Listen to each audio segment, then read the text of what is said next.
बंद करो ये बकवास। It's my order, shoot him. Sorry sir, हमें लखिया को मारने का आदेश मिला है, एसपी पवन सिंह को नहीं।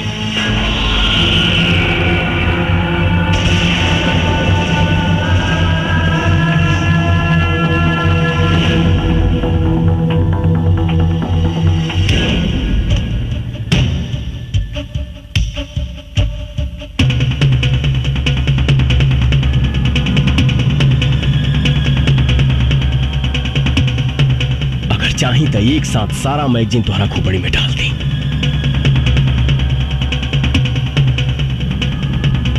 लेकिन सर, आपकी मौत समस्या का समाधान नहीं। समस्या है भ्रष्टाचार, आतंक, और इसे हम पुलिस वाले ही खत्म करेंगे।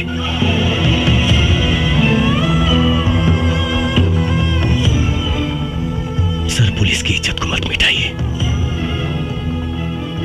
वरना लोगों का पुलिस पर जो बचा खुचा विश्वास है वो भी खत्म हो जाएगा।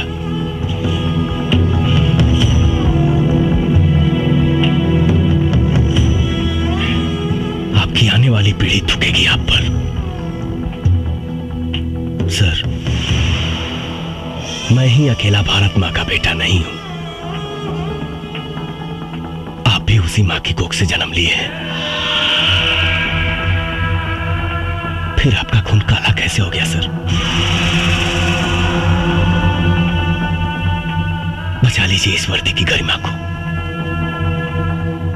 प्लीज। बस बस, मुझे अब और शर्मिंदा मत करो। इस हरामजादे नेता के हराम की कमाई खा खा कर मेरी आंखों पर पट्टी पड़ गया था। आज तुमने मेरी आंखें खोल दी, मेरे ज़मीर को जगा दिया है तुमने। मेरा दिल आज तुम्हें सैल्यूट करने को कह रहा है। आज सैल्यूट यू। मैं भूल गया था कि मैं भी एक देश का सिपाही हूं। ऐसे भ्रष्ट नेता जो देश को खा खा कर बर्बाद कर रहे हैं, आखिर नुकसान तो हमारा ही है ना। पवन, मैं इस वर्दी की कसम खाकर कहता हूं कि चाहे अंजाम जो कुछ भी हो, आज के बाद सिर्फ और सिर्फ मैं इंसाफ के लिए लड़ूंगा। वाह वाह वाह वाह, आपस में बड़ा भाईचारा फूट रहा बा। ए डीआईजी, मत भूल, तोर औकात एक होम गार्ड के भी ना रहल। तोरा के डीआईजी हम बनौली हम। अगर हम तोरा के बना सकीला ना तो तोरा के मिटा भी सकीला। हमरा से गद्दारी तोरा के बहुत भारी पड़ी।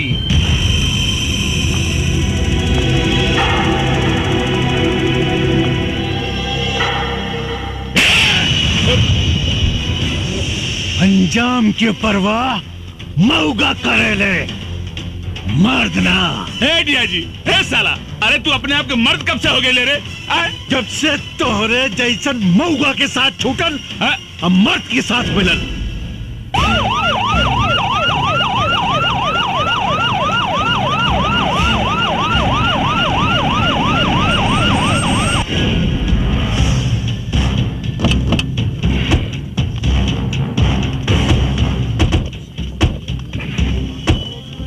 पवन, बहुत अच्छा हो गई।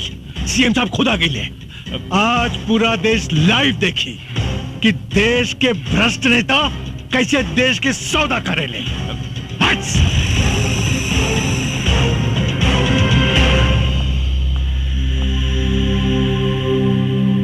ये क्या हो रहा है डीआईजी?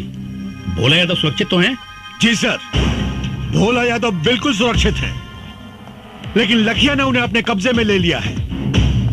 और एक बात सर, जिसे सुनकर आप सब लोगों को आश्चर्य होगा, लखिया और कोई नहीं, एसपी पवन सिंह ही है। क्या बकवास कर रहे हो?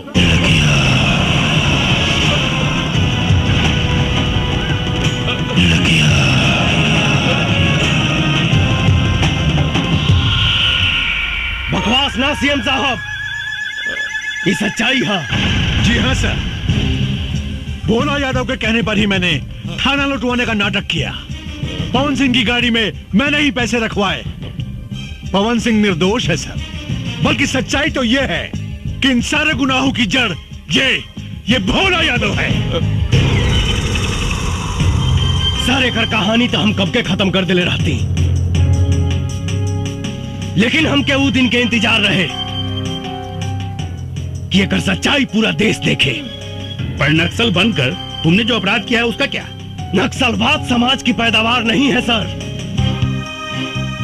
राजनीति की पैदावार है।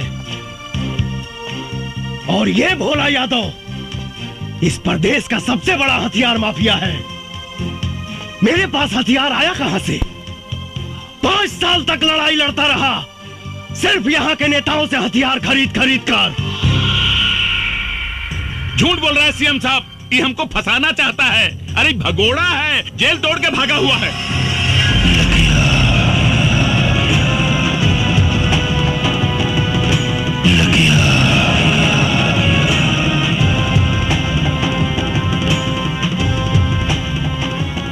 तोरा झूठ और सच के फैसला था अभी।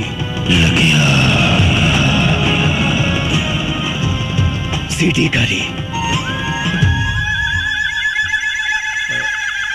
लो रामायण। पवन, तुम अपने आप को कानून के हवाले कर दो और भोला यादव को छोड़ दो। मैं तुम्हें पूरा विश्वास दिलाता हूं, कानून तुम्हारे साथ इंसाफ जरूर करेगा। कानून भोला यादव के घर में झाड़ू लगावेला सर। कानून का सजा दे ये कि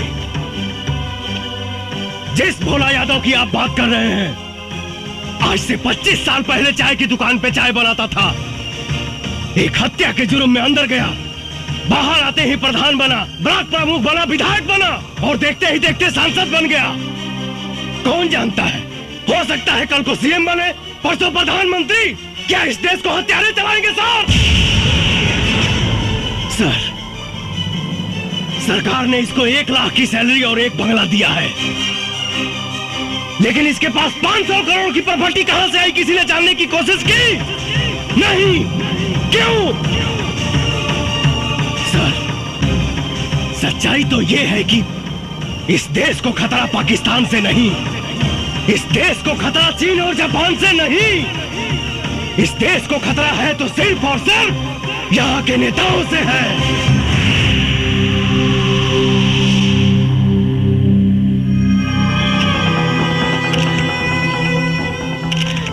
सर, मैं निर्दोष हूं, कचरा साफ करने आया था, लेकिन इन लोगों ने मुझे मजबूत करने के बजाय मेरा हाथ ही काट दिया। बचा लीजिए सर, इस देश को अंधकार की ओर जाने से बचा लीजिए।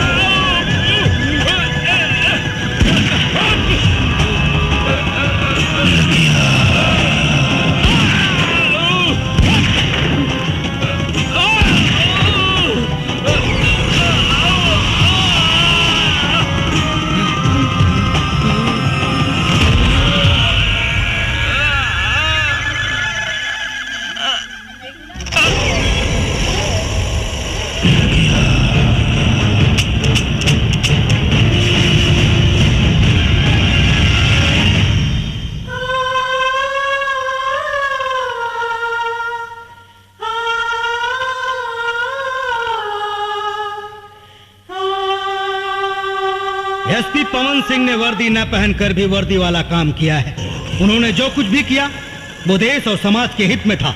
इसलिए अदालत एसपी पवन सिंह की वर्दी ससम्मान वापस करने का हुक्म देती है। इस देश को ऐसे सच्चे और ईमानदार पुलिस ऑफिसर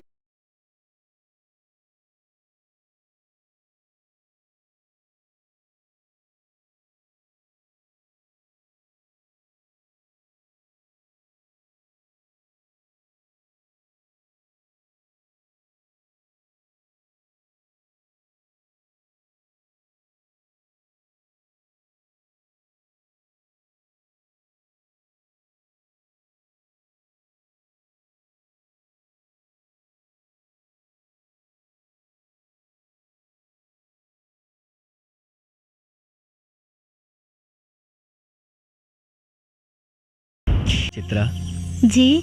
हमार ट्रेनिंग तो पूरा हो गई। अब तू अपन पढ़ाई पूरा करके वकील बन जा। हमरा तोहरा से शादी करे के बा। शादी कैला से पहले बाबूजी से बात करे के पड़ी। अच्छा जी, ठीक बा। बस तोहर पढ़ाई पूरा हो जाए और हम कुछ दिन चार्ज लेके अपन ड्यूटी संभाल ली। ओकरा बाद तो हम तोहरा बाबूजी या माई से हाथ मांगे जरूर आई। मन तो करता कि हमहू रउआ साथे चली, लेकिन का करी, समाज के इतना बंधन बा।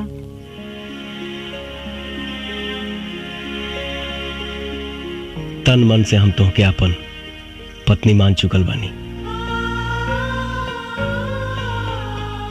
सामाजिक बंधन के अंजाम दे वहीं के पड़ी। ड्यूटी पर अपन ध्यान दिहा और अपन खाइल पियल पर ध्यान रखिहा और रोज सुबह शाम हमरा के एगो फोन जरूर कर लिहा। ठीक बा। I love you. I love you too. मेरे पवन को दर दर भटकने पे मजबूर करने वाले लोगों को तड़पा तड़पा के मारूंगी। उसके अधूरे सपने को मैं पूरा करूंगी। एगो बात बतावा रामायण जी। लखिया के कोनो तस्वीर बा का? ना मैडम, आज ले लखिया की कुछ सूरत नहीं के देखलस। मैडम वो तो गरीबन का मसीहा हो, चोरी छिपे हर गरीबन का मदद करेला। और मैडम एक बात हो, आज ले ओकरे बंदूक का गोले की निर्दोष के ना लागल, वो वही कमरलस जे मरे का हकदार रहल। कुछ भी हो, न्याय अन्याय कोई कानून के काम हो, लखिया के ना। अब हम अपन जंग ऊ कमीना लखिया के मौत से शुरू करब, मौत से।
चित्रा, ये कौन चित्रा है रे? एक चित्रा वो थी जो मेरी जान थी, और ये दूसरी चित्रा कौन है जो मेरी जान की दुश्मन बनी हुई है?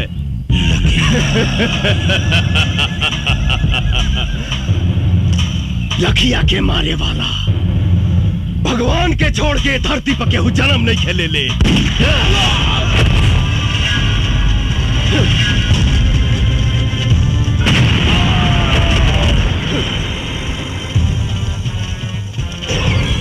पुलिस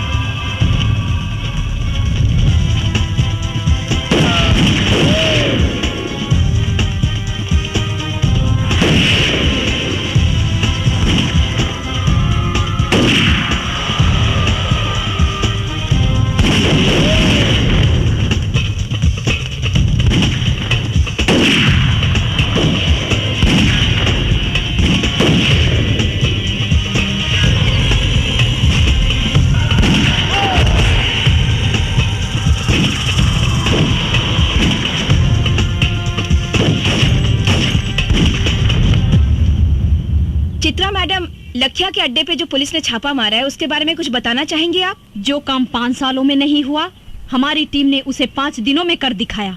लखिया का अड्डा खत्म हो चुका है, वो बहुत ही कमजोर पड़ चुका है। बहुत जल्द ही वो पकड़ा भी जाएगा। हमने दूसरा अटैक उस पे करने का ऐलान भी कर दिया है। या तो वो प्रदेश छोड़ देगा, नहीं तो वो मारा जाएगा।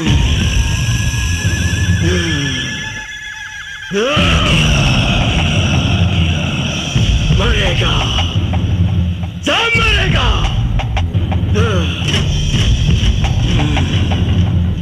भोला यादव मरेगा, चित्रा मरेगी, DIG मरेगा।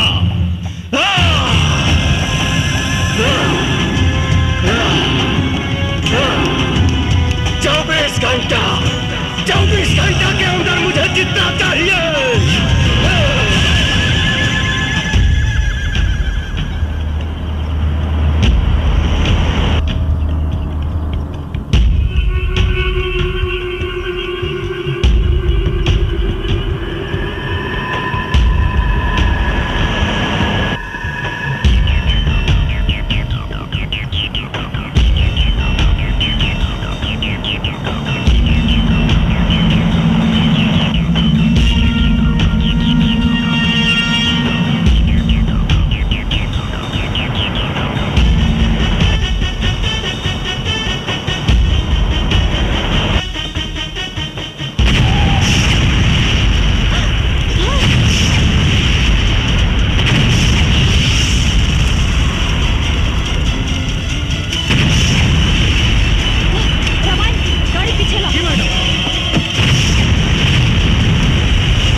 चारों तरफ माइंस बिछल बा।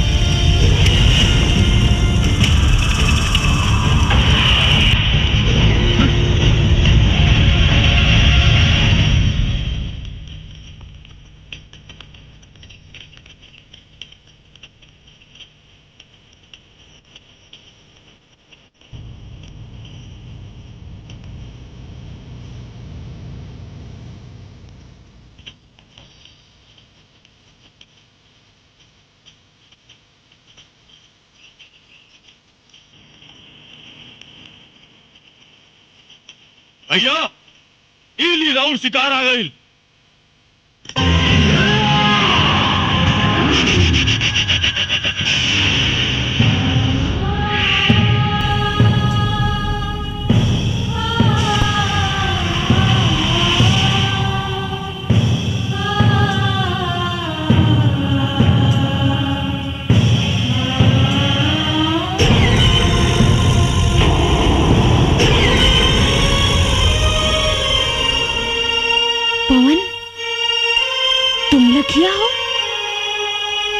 चित्रा, लेकिन तुमने वर्दी कब पहन ली? हमरा ना मालूम रहे कि तोहरा से मुलाकात हुई वो ऐसा मोड़ पे। का करी चित्रा, IPS पवन सिंह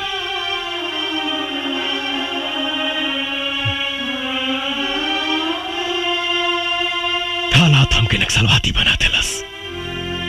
हमरा भी तो हर अधूरा सपना पूरा करेला वर्दी पहने पे मजबूर होके के पड़ल पवन। लेकिन पवन, कम से कम एक बार तो हमरा बारे में सोचता। अरे कम से कम एक बार हमरा से तू मिले तो आई रहता।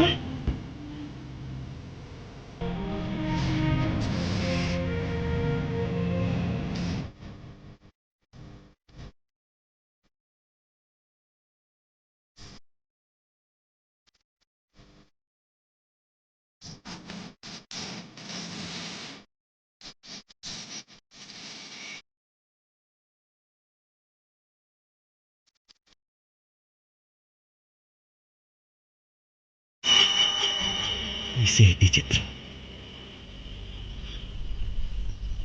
अपना माथा पर कलंक के टीका लगा के अपना चित्रा पे तो भरोसा रखती हैं आप।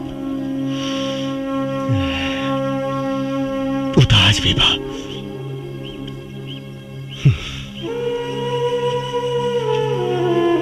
लेकिन सोचा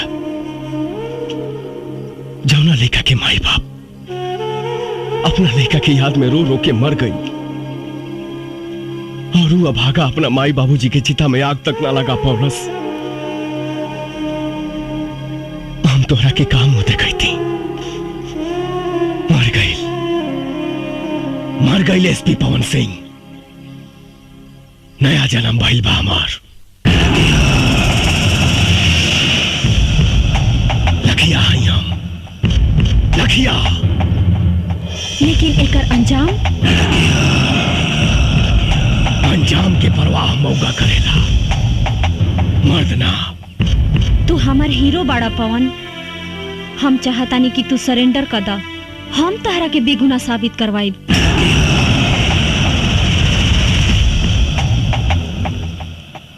कुछ ना करवाई वो तुम। कानून सजा दिलाई तहार दुश्मन भोला यादव के। कानून? कौना कानून के बात करता रू? कानून के भोला यादव रंडी बना के रख ले बा। अरे जौना देश में प्रधानमंत्री के हत्यारा के 12 साल बाद सजा मिलल, वो कानून के बात करता रू? संसद पे आक्रमण करे वाला के दामाद के तरह बैठा के सेवा कई जाता। कसाब जैसन हत्यारा के सुरक्षा में करोड़ों रुपया खर्च हो गई बा। वो कानून का सजा दी भोला यादव के? हमरा तोहरा कानून पे भरोसा नहीं खे। बहुत जल्द भोला यादव जेल के अंदर हुई पवन। तू हमरा ऊपर भरोसा रखा। तू ना समझ पाड़ू चित्रा। हिंदुस्तान के जेल अपराधियन खातिर कोनो 5 स्टार होटल से कम नहीं खे। शायद तोहरा मालूम नहीं खे, इस देश में 25,000 ऐसे अपराधी हैं जो जेल के अंदर से अपना कारोबार चलाते हैं। 2500 अपराधी जेल के अंदर से किसी न किसी मंत्री या सांसद के लिए काम करते हैं। 250 अपराधी जेल के अंदर से चुनाव लड़ते हैं और 25 ऐसे अपराधी हैं जो जेल के अंदर से सरकार चलाते हैं। लेकिन पवन, जिस राह पे तुम चल रहे हो उससे भी तो तुम्हारी बेगुनाही साबित नहीं होगी। इसकी चिंता कहां थी पहले? अब तुम मिल गई बड़ू तो सोचब। अगर तू चाहता रू कि हम अपने आप के सरेंडर कर दी तो हमके 48 घंटा के समय दा। हम वादा करते नहीं कि अपने आप के कानून के हवाले कर दे, लेकिन भोला यादव के खत्म करके। ठीक बा पवन, बाकी जाए से पहले तू हमार मांग भर दा। कहे से कि कानून के राह में शायद तू हमार गोली के निशाना बन जा और हम तहार विधवा बन के जियल चाहता नहीं। कैसे तुहार मांग भर दे चित्रा? हम तुहार सौतन लाइल बानी। सौतन? हाँ, एकरा से बियाह कइले बानी हम। एकरे मांग भर ले बानी हम। अब तो बस खून, खून, बस खून। तो पवन, यही सिंदूर से तू हमरो मांग भर दा। तहर इस सौतन के साथ समझौता करके जी ले।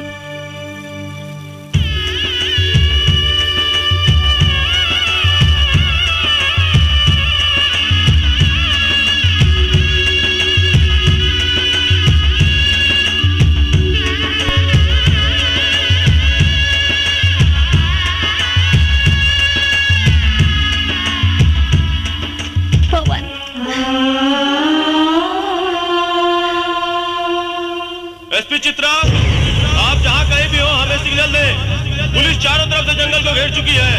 आप हमें सुन रही है तो सिग्नल दीजिए। बहुत देर से देखत बानी तोहन का प्रेम लीला। अब पुलिस आ गई बा, तोहन के कहानी खत्म। ए चित्रा, तनिक भी चालाकी के लेकर कोशिश कैली तो तोहन के लव स्टोरी का द एंड यही हो जाई।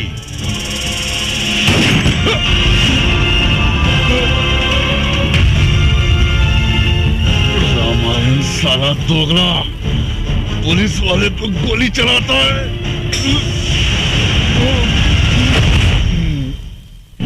क्या करें दरोगा साहब, हम तो जन्मजात दोगले हैं, लेकिन एक बात याद रखिएगा, रामार सिंह अब्दुल सब कुछ कर सकता है, देश के साथ गद्दारी नहीं। और तुम साले गद्दार हो।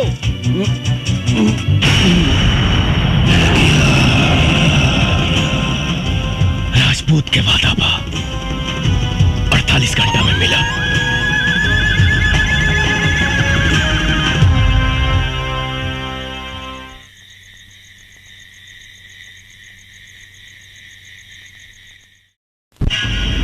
घंटे के अंदर भोला यादव का खात्मा। एसपी चित्रा का दावा कि 48 घंटे के अंदर लखिया को जिंदा गिरफ्तार करेंगी, लेकिन लोगों का कहना है कि लखिया ने आज तक किसी बेगुनाह को नहीं मारा। किस वजह से लखिया भोला यादव के पीछे पड़ा है, ये लोगों के बीच एक बहुत बड़ा सवाल बना हुआ है। आज तक लखिया ने जो फरमान जारी किए हैं वो उसे पूरे किए हैं। अब ये देखना है कि इस बार लखिया अपने मकसद में कामयाब होता है या नहीं। कोई कुछ भी साफ साफ बता नहीं पा रहा है, लेकिन सबको इंतजार है पूरे 48 घंटे पूरे होने का। अब देखना है एसपी चित्रा लखिया को पकड़ने के लिए क्या क्या प्लानिंग्स करती है। क्या एसपी चित्रा से किसे पकड़ पाएगी या नहीं? क्या लखिया अपने मकसद में कामयाब होगी? टीवी पर अखबारों में आपको अपना फोटो देखकर बहुत अच्छा लग रहा होगा ना। क्या जरूरत थी लखिया को उंगली करने की? अरे कोनो काम करने से पहले ओकर रणनीति बनावे के पड़ेला। रणनीति बना बना के 5 साल बीत गए। लखिया के एगो तस्वीर भी निकाल पाऊनी रहो लोग। अरे हम तो कम से कम इतना तो कह दिहनी कि वो आत्मसमर्पण करे के ऐलान कर दिहलस। लेकिन भोला यादव के जान से मारे के धमकी भी दे ले बा। जी मंत्री जी, जल्दी हमारे बंगले पास जाओ। जी सर, मैं अभी आता हूँ। मंत्री जी का फोन था, मैं बाद में तुमसे मिलता हूँ।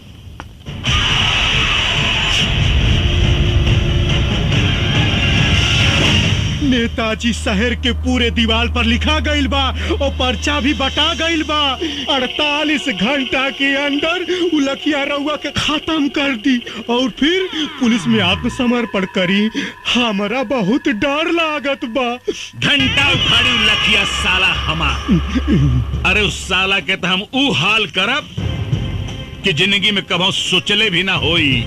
ओकर सारे का हाथ पैर काट के ओकरे पछवाड़े में बांस घुसेड़ दे। ओकर सारे के जियल मुहाल हो जाई।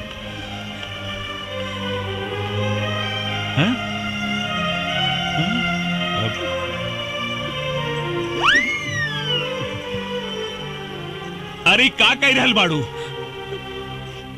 रउआ के जान के बड़ा खतरा बा। भगवान रउआ के रक्षा करी। हम ओकरा खातिर भगवान से मन्नत मांग ले बानी। चली हमरे साथे मंदिर चली। अरे पगला गेल बाड़ू का? अरे हम कोनो मुर्गी बकरा है जौनु लखिया ससुराई और हमरा के काट के चल जाई। रउआ तो हमार कोनो बात ना माने ली। अरे हम पहले अपन बेटवा खो चुके, अब अपन मांग के सिंदूर ना खो सकेली। हे भगवान।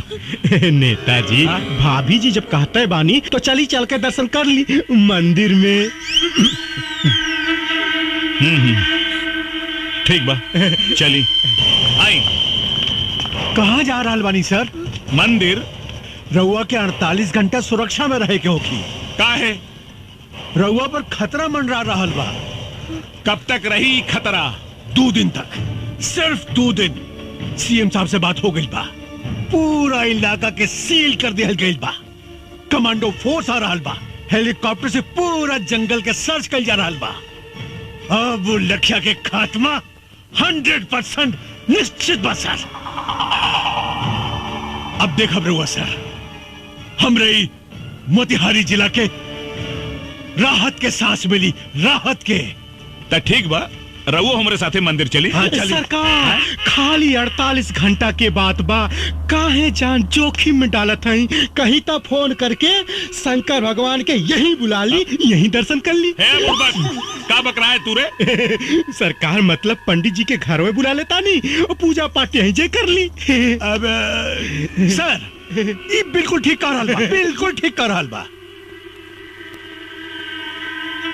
तो ठीक बा, पंडित जी को बुलाए ले, पूजा यही हो जाए। अरे बाप रे, अरे बाप रे बाप।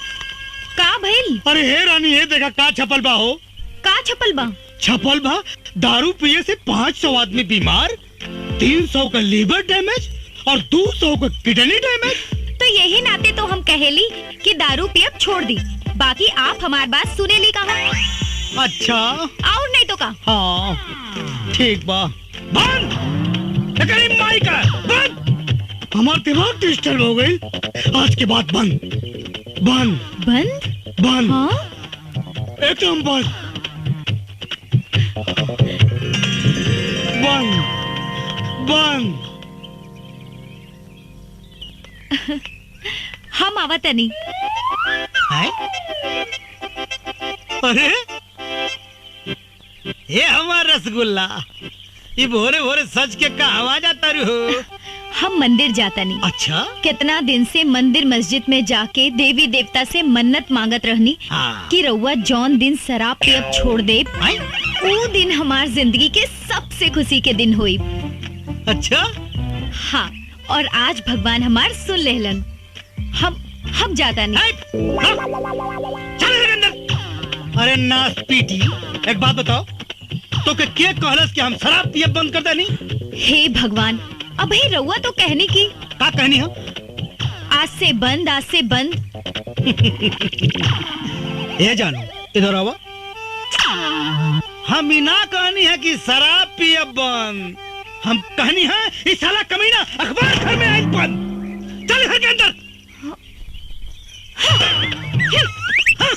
झलक दिखाए के मंदिरा जात है, शराब पियब बंद।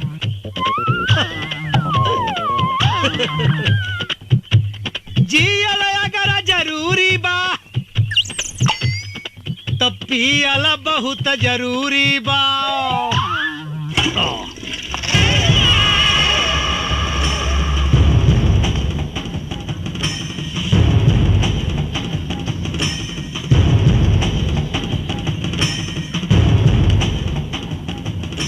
चित्रा सिंह जी, तोहरी नादानी की वजह से आज हमने की दिन देखे के पड़ रहल बा।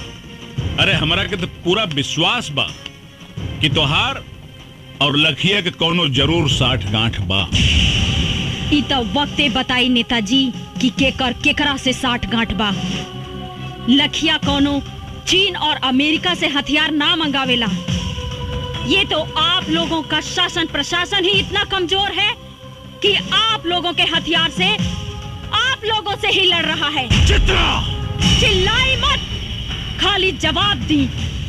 अगर लखिया पुलिस से टक्कर ले रहल बा तो ओकरा पास हथियार आवेला कहां से? तुम्हारे कहने का मतलब है कि प्रशासन उसे हथियार सप्लाई करता है? जी हाँ, शासन प्रशासन के कुछ गद्दार लोग जिनका पर्दाफाश बहुत जल्द होगा।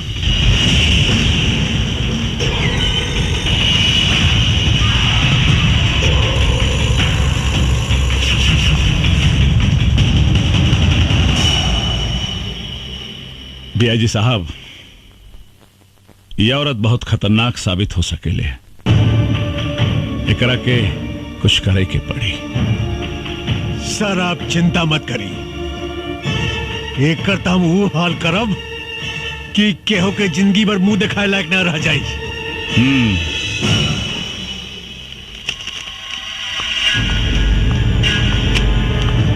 एक मंत्री से बात करने की तमीज नहीं है तुमको उनके औकात का पता नहीं है। मुझे बहुत अच्छी तरह पता है सर उनकी औकात। जान पे आई तो चूहे की तरह बिल में घुसकर बैठ गए। यही है उनकी औकात। तुम्हें मालूम है वो तुम्हारा क्या कर सकते हैं? वर्दी उतरवा सकते हैं बस, और वर्दी का डर आप जैसे भड़ुओं को है, हमको नहीं। Shut up! चिल्लाइए मत। आप जैसे गद्दार पुलिस ऑफिसर की वजह से पनपता है ये आतंक, होती है अराजकता। वरना पुलिस अपने पे आ जाए तो अपराधी अपराध करने के बारे में सोचने से पहले ही मुंह देगा। तुम हद से ज्यादा बढ़ रही हो चित्रा। यही हद तो हमको बार बार रोकता है सर, वरना आप जैसे गद्दार पुलिस ऑफिसर खाकी की शान को खादी के जूतों तले रौंद कर उसकी गरिमा को धूल में मिला रहे हैं। तुम मुझ पर इल्जाम लगा रही हो। बिल्कुल सर, जब कोई पुलिस ऑफिसर ईमानदारी से काम करता है, अपने काम को अंजाम देता है, तो नेताओं के एक इशारे पे आप लोग या तो उसका ट्रांसफर करवा देते हैं और नहीं तो उसकी वर्दी उतरवाकर खोटी पर टंगवा देते हैं। तुमको इस बात का अंदाजा है कि तुम किससे बात कर रही हो? जी हाँ, एक पुलिस ऑफिसर कम, दलाल ज्यादा हैं आप। उतरवा दूंगा तुम्हारी मैं वर्दी चित्रा। आप क्या उतरवाएंगे वर्दी को? अरे भाड़ में जाए ऐसी वर्दी जिसे पहनकर घुटन महसूस होती हो। इंतजार कीजिए, 48 घंटे में ये वर्दी आपके सामने होगी। लेकिन इसी 48 घंटे में मैं आपको दिखाऊंगी कि वर्दी की ताकत क्या होती है। लखिया को जिंदा मैं पकड़ कर लाऊंगी, ये मेरा वादा है। असली बाप के औलाद हैं तो भोला यादव को बचा कर दिखाओ।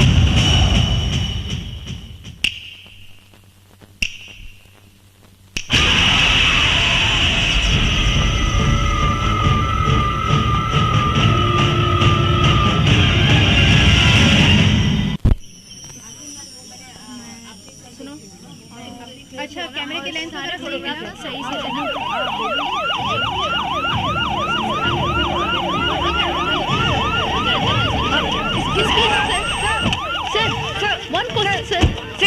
साहब, आप भोला यादव की सुरक्षा के लिए क्या व्यवस्था किए हैं? भोला यादव की सुरक्षा पूरी तरह से हो रही है। परिंदा पर भी नहीं मार सकता। लेकिन कब तक?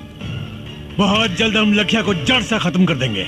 हमारी पूरी पुलिस फोर्स लखिया को युद्ध स्तर पर ढूंढ रही है। आप लोग चिंता मत कीजिए, बहुत जल्द हम आप लोगों को एक गुड न्यूज देने वाले हैं। लखिया का खात्मा तो होकर रहेगा, मैं उसे खत्म कर दूंगा। एक्सक्यूज मी सर। एसपी चित्रा सिंह जी, कहाँ बा लखिया? लखिया तो जंगल में छिपल बा, फिर तू यहाँ का कर रहल बाड़ू है? बतावे आइल बनी कि मुस्तैद रहिया, बड़ा ही खतरनाक खिलाड़ी बा लखिया। आंख से सुरमा निकाल लेवेला और आंख के पता भी ना चलेला। लखिया के खाल खिंचवा के ओकरा में भूसा भरवा दे। तू हमरा के चीन्हे लो ना। ये तो वक्ते बताई कि केकरा के खाल खिंचवाई। तहरा बात में तो लखिया के प्रति बड़ा हमदर्दी दिखाई देता है। ई राउर आंख के दोष बा, राउर नजर खराब हो गई बा, चश्मा लगवा ली। तभी से बात करा। और एक बात याद रखा, 2 घंटा बचल बा तारा के लखिया के गिरफ्तार करे में। अगर तू गिरफ्तार ना कैलू तो तोहार भी हम उहे हाल करब। जवन एसपी पवन सिंह के कैनी यही ना? चुप काहे हो गई? वर्दी के ताकत और वर्दी के औकात आपका जाने नी, हम जाने नी। डीआईजी साहब, जौना लखिया के रउआ लोग एगो तस्वीर तक हासिल ना कर पौनी, आज हम ओकरा साक्षात गिरफ्तार करके ले आइल बनी। कहाँ बा लखिया? तारा जेब में ना, राउर बाप भोला यादव के स्वागत में बा। चल के देख ली।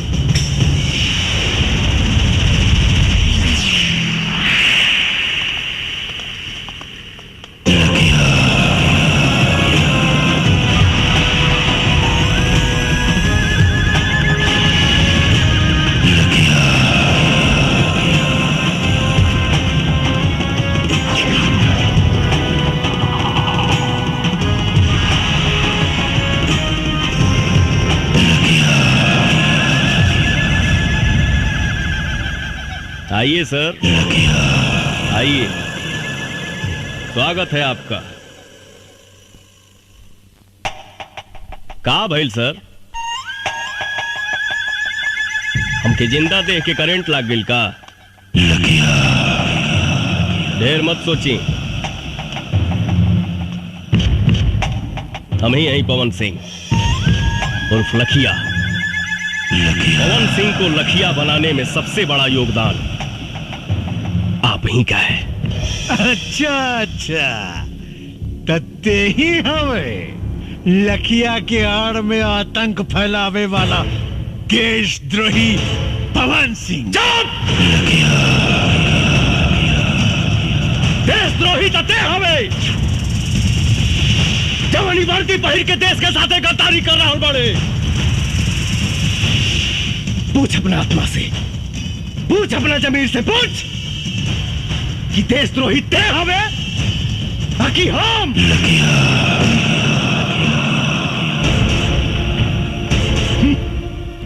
रस्सी जल गई मगर ऐठन ना गई। अगर तोरा भोला यादव के भड़ुआ गिरी ही करे के रहे तई वर्दी उतार के करते। पवन सिंह चिल्लाओ मत, वरना सारा कहानी 1 सेकंड में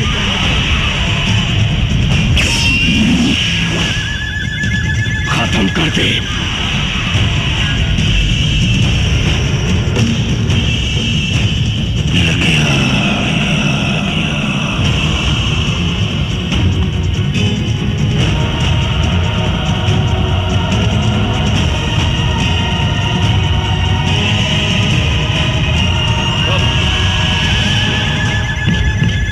साला खाकी पहिर के गांधी जी के अपमान कर रहा बड़े और ये साला खाकी पहिर के पुलिस के अपमान कर रहा बा। पवन सिंह ये बंदर लेखा गुलाटी मारल बंद कर और अपना आदमी से क्या कि हथियार फेंक दे, नहीं तो तू सब लगन के मौत आज सुनिश्चित बा। हे डीआईजी है, ये भाषणबाजी बंद कर और बाहर से फोर्स मंगाओ और खत्म कर सारे के, खत्म कर। खत्म तो हम तोहरा के करब रे। तो संसद में बैठ के देश के सौदा कर रहा बा। रुक जा पवन सिंह, नहीं तो गोली मार दे। अरे तो मुंह का दिखाता रे, मार गोली मार। शेरनी के दूध पियले बानी, पवन सिंह के मारे ला करेजा चाहिए। भोला यादव के कुत्ता ऊपर फेंकल रोटी खाए वाला साला हमरा के का गोली मारी।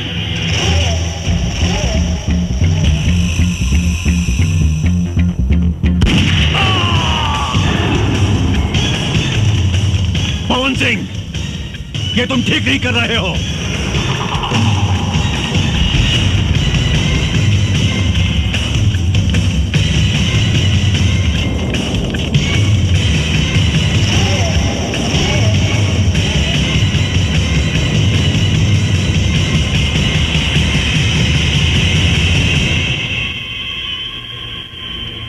एसपी पवन साहब, आप ही लखिया हैं?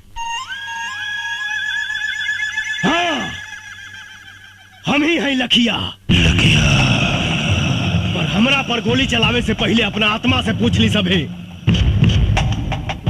कि जकरा पर वो असम्बली गोली चलावे जा रहल बानी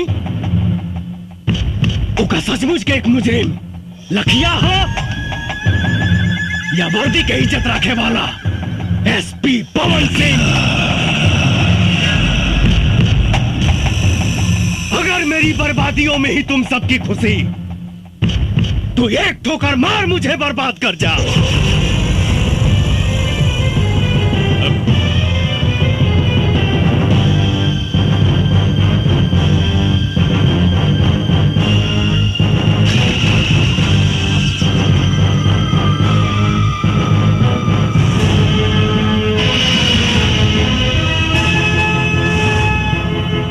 सर, हमने आपके जैसा ईमानदार पुलिस ऑफिसर नहीं देखा सर।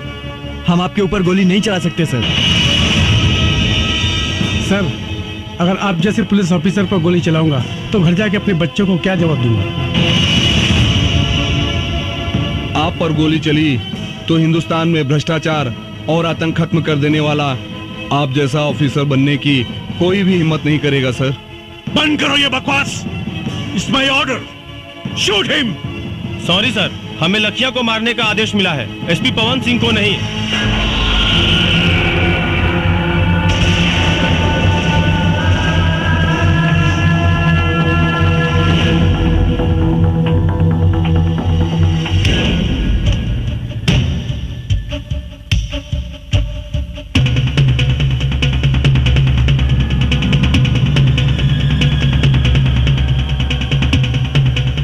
चाही तो एक साथ सारा मैगजीन तुम्हारा खोपड़ी में डाल दी।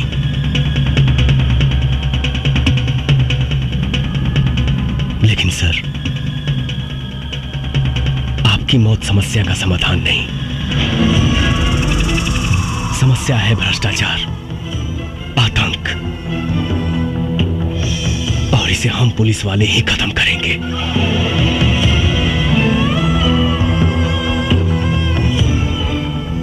सर, पुलिस की इज्जत को मत मिटाइए, वरना लोगों का पुलिस पर जो बचा खुचा विश्वास है वो भी खत्म हो जाएगा।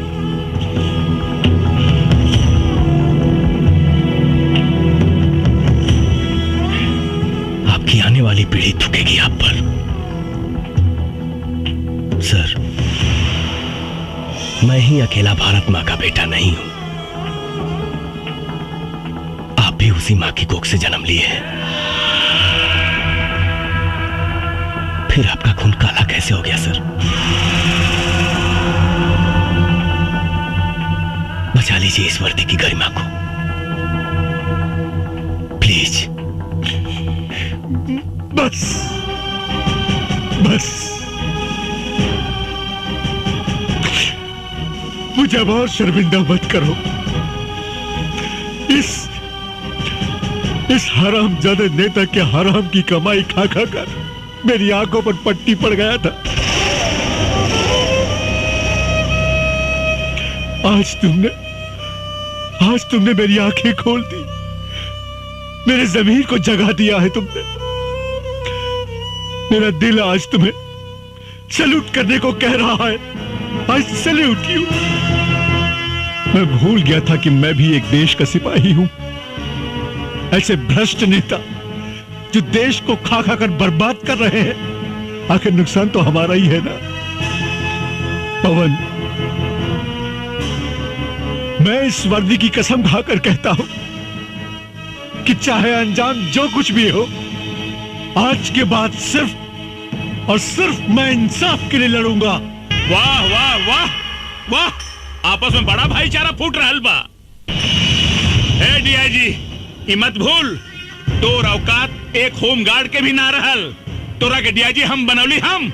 अगर हम तोरा के बना सकीला ना तो तोरा के मिटा भी सकीला। हमरा से गद्दारी तोरा के बहुत भारी पड़ी।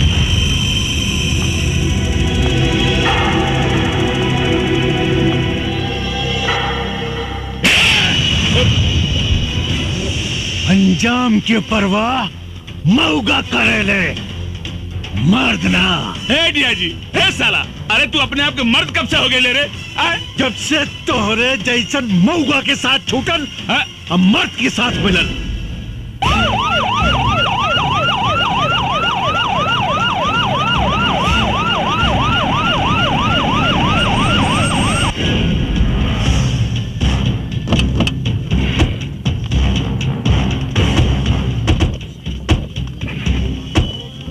पवन, बहुत अच्छा हो गई। सीएम साहब खुद आ गए। आज पूरा देश लाइव देखी कि देश के भ्रष्ट नेता कैसे देश के सौदा करेले।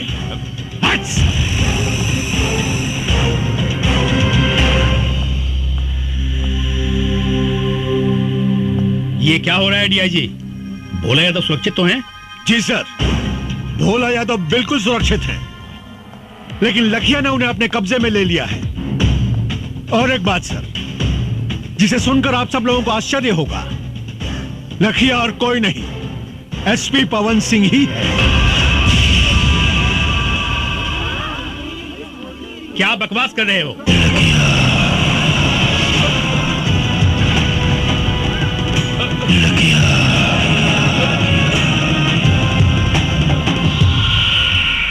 बकवास ना सीएम साहब, ये सच्चाई है।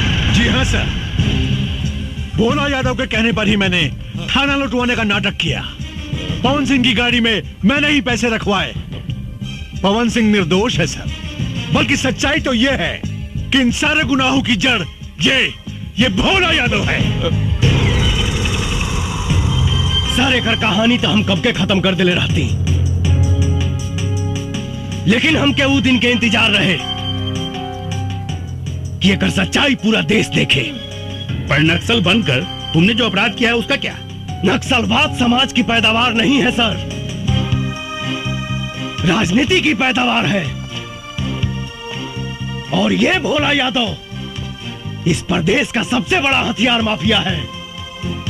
मेरे पास हथियार आया कहां से? 5 साल तक लड़ाई लड़ता रहा, सिर्फ यहाँ के नेताओं से हथियार खरीद कर। झूठ बोल रहा है सीएम साहब, ये हमको फंसाना चाहता है। अरे भगोड़ा है, जेल तोड़ के भागा हुआ है।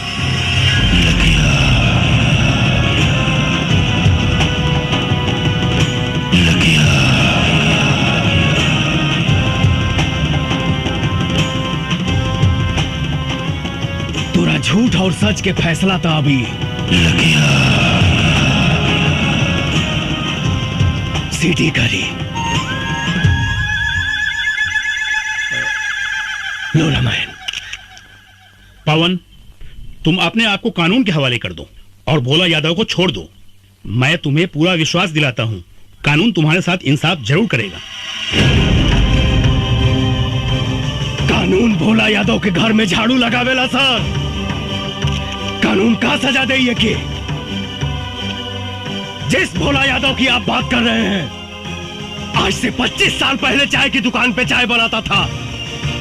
एक हत्या के जुर्म में अंदर गया, बाहर आते ही प्रधान बना, ब्लॉक प्रमुख बना, विधायक बना और देखते ही देखते सांसद बन गया।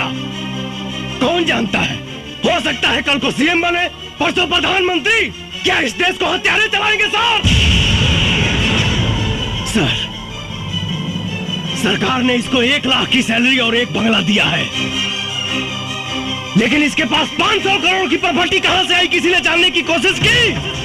नहीं। क्यों? सर, सच्चाई तो यह है कि इस देश को खतरा पाकिस्तान से नहीं, इस देश को खतरा चीन और जापान से नहीं, इस देश को खतरा है तो सिर्फ और सिर्फ यहाँ के नेताओं से है।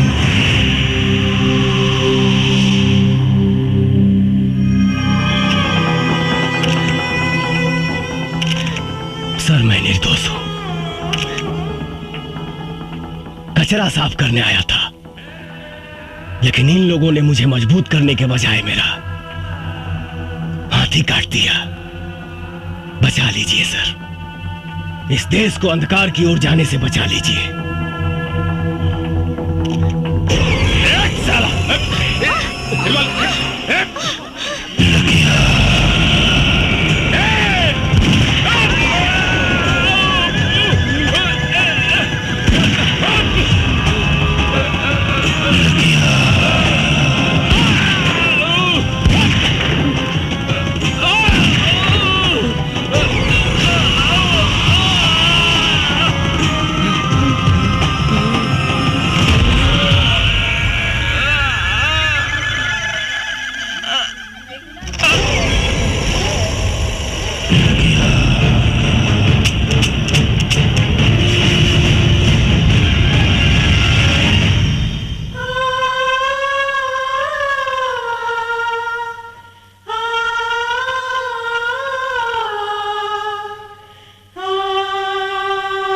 एसपी पवन सिंह ने वर्दी न पहनकर भी वर्दी वाला काम किया है।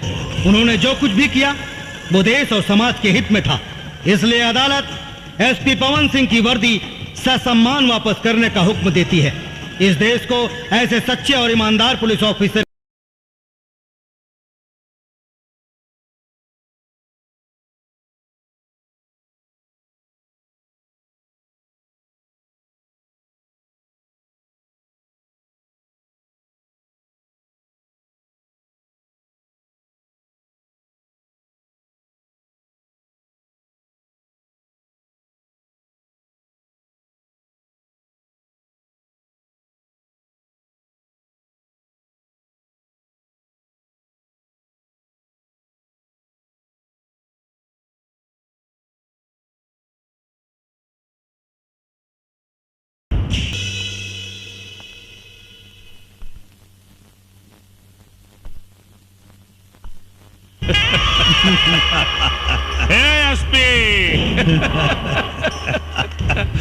हो गई तो हर गर्मी शांत।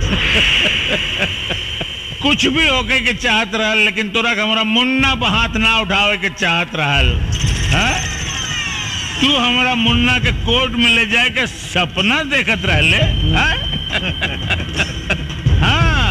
सपना तो सच हो गई। अब कोर्ट में मुन्ना ना, तू जैबे तू, और कटघरा में भी तू ही खड़ा रहबे। डीआईजी साहब देखली ना, एसपी पवन सिंह के हीरो से जीरो बना देली। चुप! अरे साला तोर गर्मी तो हम ठंडा करब हम। तू चिंता मत कर, कल जब तू कोर्ट से छुटबे ना तो जेल में ना पहुंचबे। जवन जनता तोरा के भगवान मानत रहल ना, वह जनता तोरी जान के दुश्मन बनी। हे एसपी, अब तोर मौत भीड़ में होगी, भीड़ में। जाना तारे काहे से कि वो भीड़ में हमरा अपना आदमी रहेंगे, जवन तोरा काम तमाम करी है। चली डीआईजी साहब, चली रहुआ, चली। डीआईजी साहब, ये वर्दी के कलंकित मत करी, नहीं तो पुलिस और दलाल में कोनो अंतर ना रह जाए। साला देशद्रोही। दरोगा जी सर, ड्यूटी मुस्तैदी से होवे के चाहिए। हाँ। और कोनो कीमत पर दरवाजा ना खोले के चाहिए, बुझला? हाँ।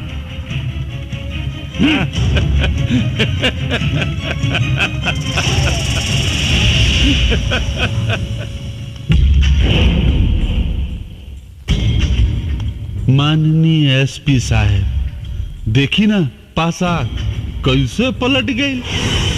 अभी कुछ देर में विक्रम बाबू आ रहे हैं। जैसे आपने उनकी सेवा की थी ना, वैसे ही आपकी सेवा वो आज करेंगे। सॉरी सर।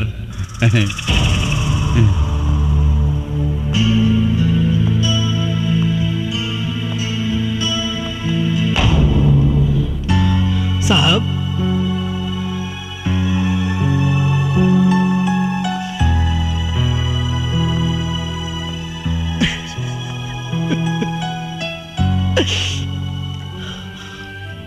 बेगुनाही के सबूत देवे खातिर हमरा यहां से निकलने के पड़ी। रामायण, कसम हमके निकाल यहां से, न तो ये साला हमके खत्म कर दिए सन। साहब आप चिंता मत करिए साहब, अल्लाह चाहिए तो दुर्गा माई सब ठीक कर दिए साहब। रामायण, क्या खुसर फुसर चल रहा है? खुसर फुसर क्या चलेगा सर, साहब को खाना देने आए। ठीक है साहब, खाना खा लीजिए। ना रामायण, आपकी भाभी ने बड़े प्यार से भेजा है सर, खा लीजिएगा प्लीज।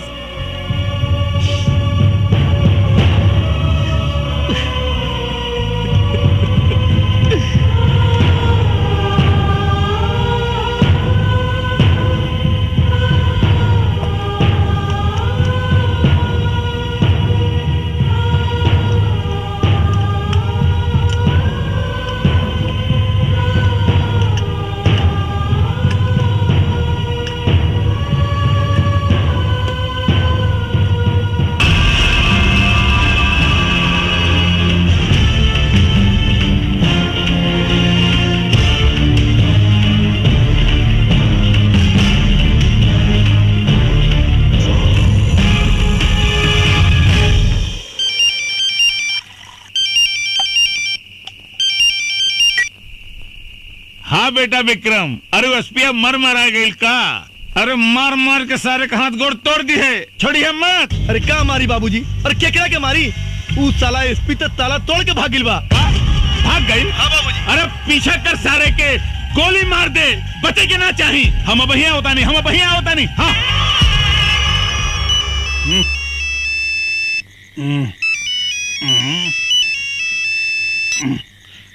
हाँ जी नेताजी। अरे उस साला एसपी पवन सिंह जेल तोड़ के भाग गई, पकड़ाओ करा के, न तो हम पूरे जिला में आग लगा दे। ना ना ना रहुआ फिक्र मत करी, हम अब ये कोनो न कोनो इंतजाम करता नहीं, फिक्र मत करी।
विक्रम, विक्रम, अरे बेटा विक्रम, विक्रम, अरे बेटा विक्रम, अरे विक्रम, के मार देलेस तोरा के बेटा, के मार देलेस?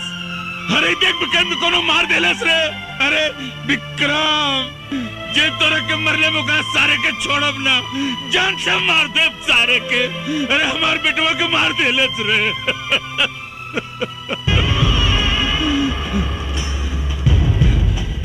एसपी पवन सिंह, हम तोरा के जान से मार दे सारे, हम तोरा के ना छोड़ा।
पवन सिंह के पता चलल कि वो कहाँ बाड़े?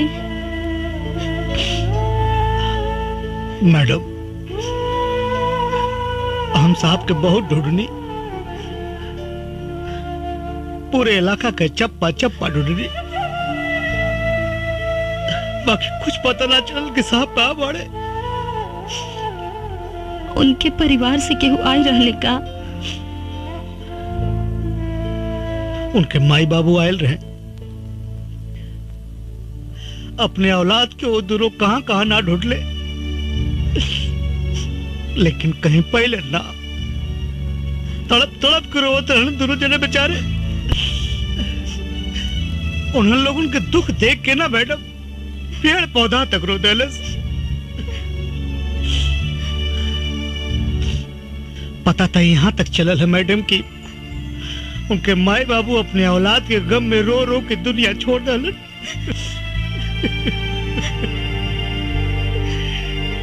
आखिर पवन सिंह गईले कहाँ? कुछ पता ना मैडम,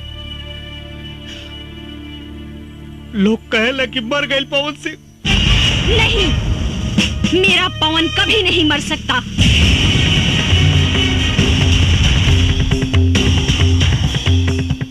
उसका विचार, उसका लक्ष्य आज भी जिंदा है। मारूंगी उसे। अपने पवन के सपनों को मैं पूरा करूंगी। मैडम, हम कुछ समझ नहीं ना।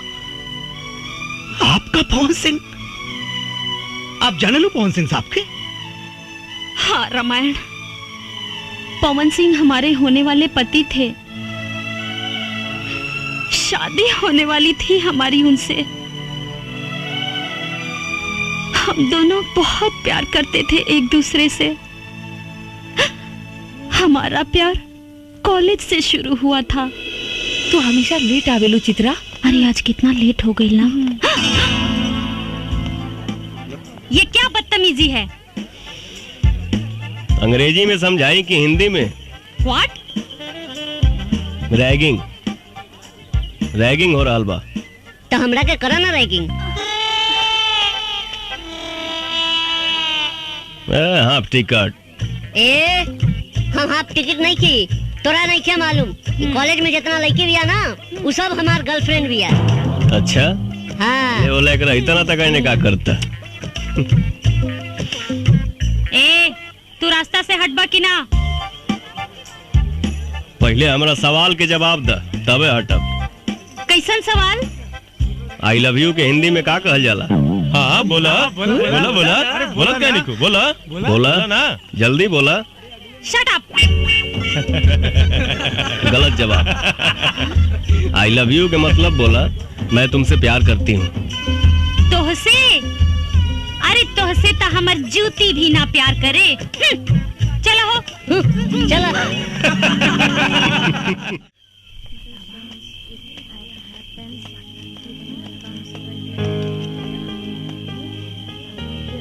का सोचा तारू चित्रा? वो लड़का के बारे में इतना सोचा तारू तू? एक बात कही छोटू। हाँ बोला। वो लड़का सही मायने में मर्द बा। वो लड़का तोरा कहीं दिल चुरा के तो ना ले गई? हमरो कुछ ऐसे नहीं बुझाता। अब तो लगा था कि हमरे के कुछ करे के पड़ी। तू चला हमरा साथे। चला। कहाँ? चला ना, सब बता नहीं। चला।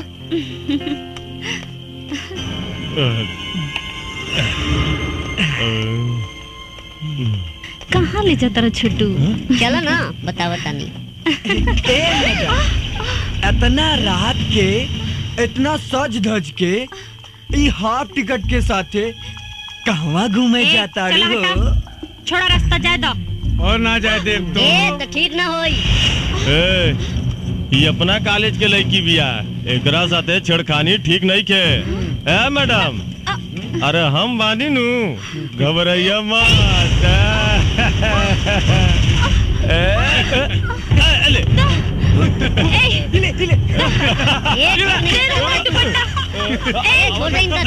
अच्छा ना हुई रे।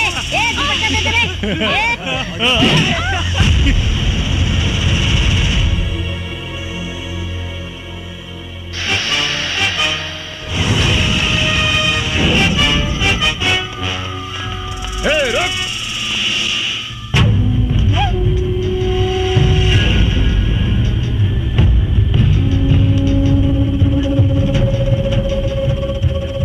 कॉलेज में पढ़ाई करे आइल बड़ा लोग, पढ़ाई करा जा, लड़की बाजी ना।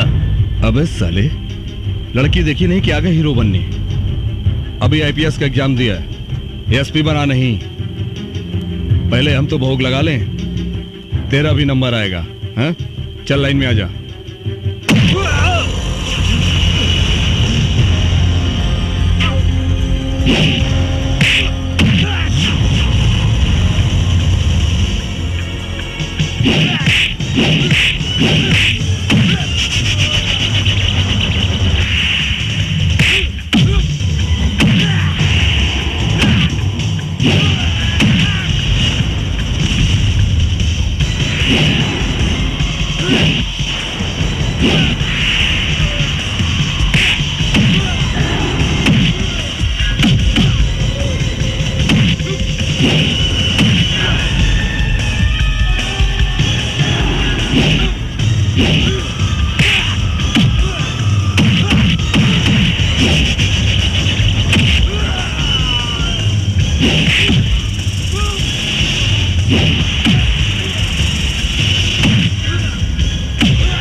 माफ कर दो, माफ कर दो।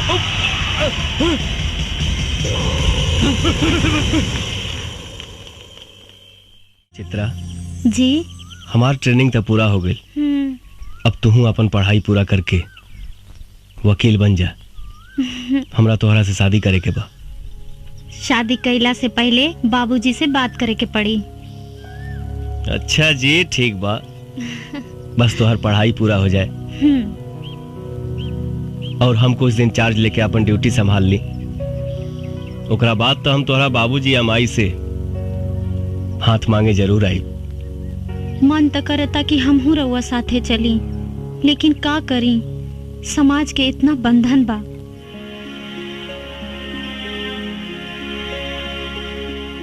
तन मन से हम तोहके अपन पत्नी मान चुकल बानी।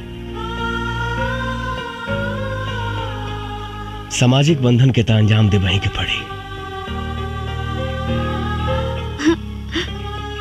ड्यूटी पर अपन ध्यान दिहा और अपन खाइल पियल पर ध्यान रखिहा और रोज सुबह शाम हमरा के एगो फोन जरूर कर लिहा। ठीक बा। I love you. I love you too. मेरे पवन को दर दर भटकने पे मजबूर करने वाले लोगों को तड़पा तड़पा के मारूंगी। उसके अधूरे सपने को मैं पूरा करूंगी। एगो बात बतावा रामायण जी। लखिया के कोनो तस्वीर बा का? ना मैडम, आज ले लखिया की कुछ सूरत नहीं के देखलस। मैडम वो तो गरीबन का मसीहा हो, चोरी छिपे हर गरीबन का मदद करेला। और मैडम एक बात हो, आज ले ओकरे बंदूक का गोले की निर्दोष के ना लागल, वो वही कमरलस जे मरे का हकदार रहल। कुछ भी हो, न्याय अन्याय कोई कानून के काम हो। लखिया के ना, अब हम अपन जंग ऊ कमीना लखिया के मौत से शुरू करब, मौत से।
चित्रा,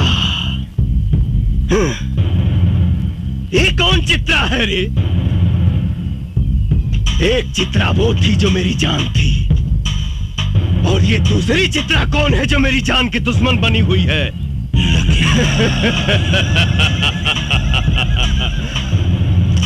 लखिया के मारे वाला भगवान के छोड़ के धरती पर केहू जन्म नहीं खेले ले।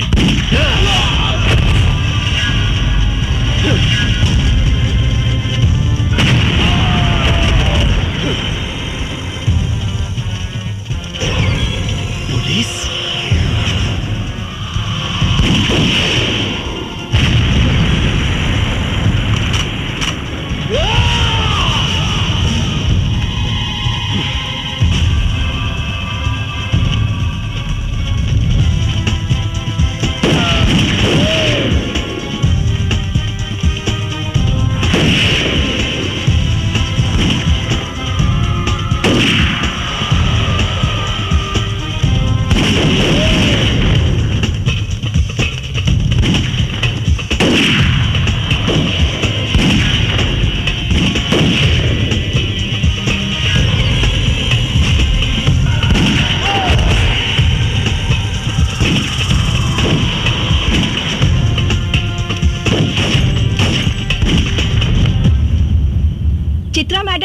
लखिया के अड्डे पे जो पुलिस ने छापा मारा है उसके बारे में कुछ बताना चाहेंगे आप? जो काम 5 सालों में नहीं हुआ, हमारी टीम ने उसे 5 दिनों में कर दिखाया। लखिया का अड्डा खत्म हो चुका है, वो बहुत ही कमजोर पड़ चुका है। बहुत जल्द ही वो पकड़ा भी जाएगा। हमने दूसरा अटैक उस पे करने का ऐलान भी कर दिया है। या तो वो प्रदेश छोड़ देगा, नहीं तो वो मारा जाएगा।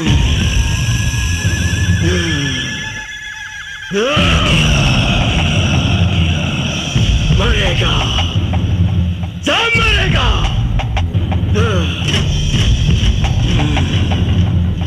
भोला यादव मरेगा, चित्रा मरेगी, DIG मरेगा।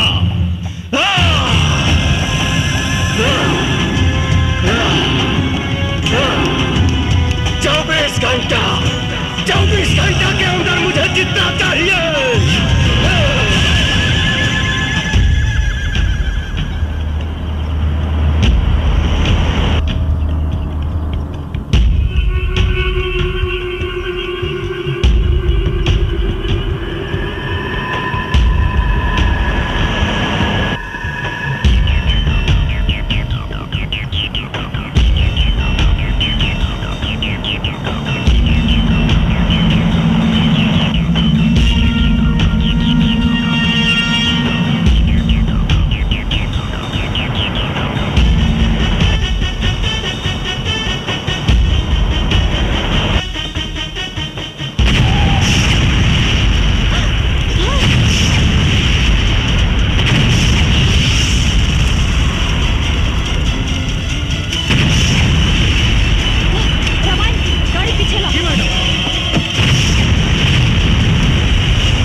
चारों तरफ माइंस बिछल बा।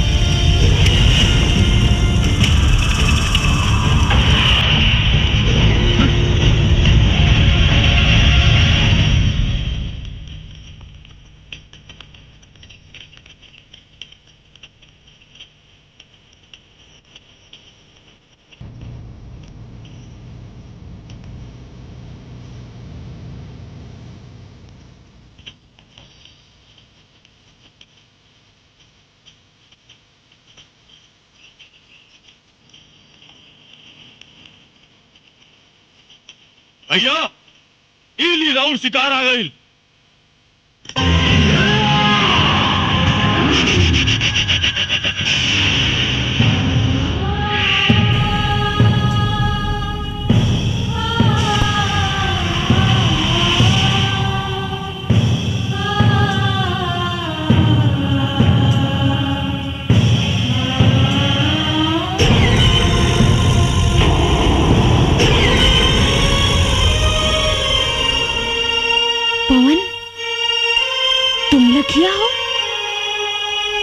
चित्रा, लेकिन तुमने वर्दी कब पहन ली? हमरा ना मालूम रहे कि तोहरा से मुलाकात हुई वो ऐसा मोड़ पे। का करी चित्रा, IPS पवन सिंह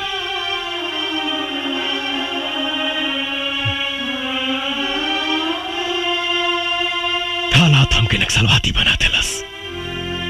हमरा भी तो हर अधूरा सपना पूरा करेला वर्दी पहने पे मजबूर होके के पड़ल पवन। लेकिन पवन, कम से कम एक बार तो हमरा बारे में सोचता। अरे कम से कम एक बार हमरा से तू मिले तो आई रहता।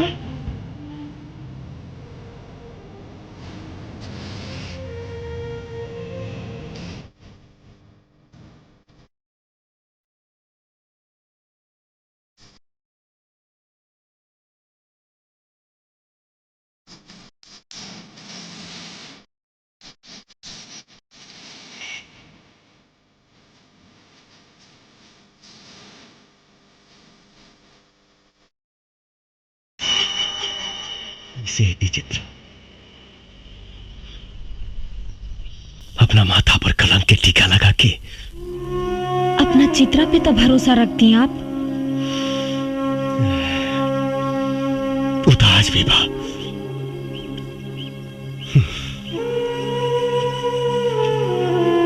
लेकिन सोचा जौना लेखा के माई बाप अपना लड़का की याद में रो रो के मर गई और वो अभागा अपना माई बाबूजी के चिता में आग तक ना लगा पौलस। हम तोहरा के काम होते गई थी, मर गई एसपी पवन सिंह। नया जन्म भइल बा हमार। लखिया हई हम, लखिया। लेकिन एकर अंजाम के परवाह मौका करेला, मर्द ना। तू हमार हीरो बाड़ा पवन। हम चाहतानी कि तू सरेंडर कर दा, हम तहरा के बेगुनाह साबित करवाई।